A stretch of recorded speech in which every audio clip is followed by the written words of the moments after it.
مساوی با کمربند سفید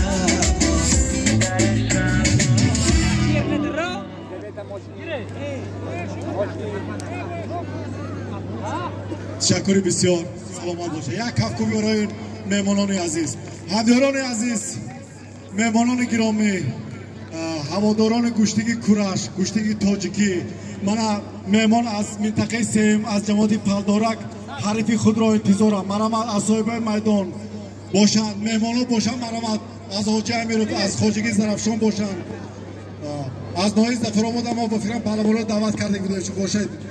مرحمت اگر باشه مرحمت به میدان برآمدن گیرید.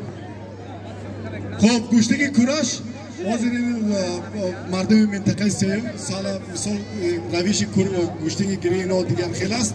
اونا مثال خیال روش ما با فهماندن راست دیگه با خیلی سری سرون ما اجازه دادیم. اگر سری سرون گرفته زنید اجازه لیکن خیلی مثال تیله دادن و مثال پا پیچیدن خیلی شما ممکن است.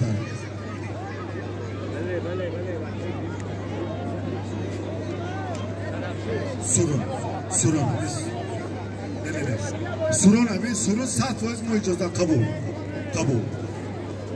خب من پهلوان حرفی خود را یافت برد پهلوان موفقیت آرزو میکنیم. خب پهلوان چخیلی که میبینید با کرته کبود از منطقه سیم از جماعت پلدارک و پهلوان دیگر از صاحبای میدان برد پهلوان موفقیت های بنظیر را تمنا داریم.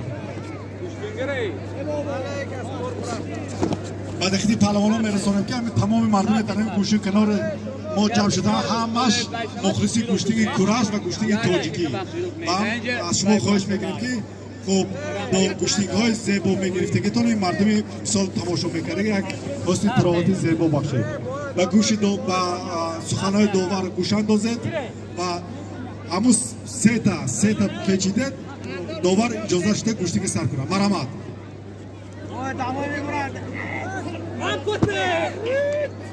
حلال سلامت باشید. سلامت باشید.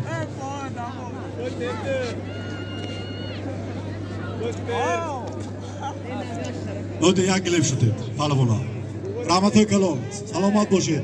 یادآور میشه که پهلوان از منطقه سیم از جماعت تلدورک مردم منطقه سیم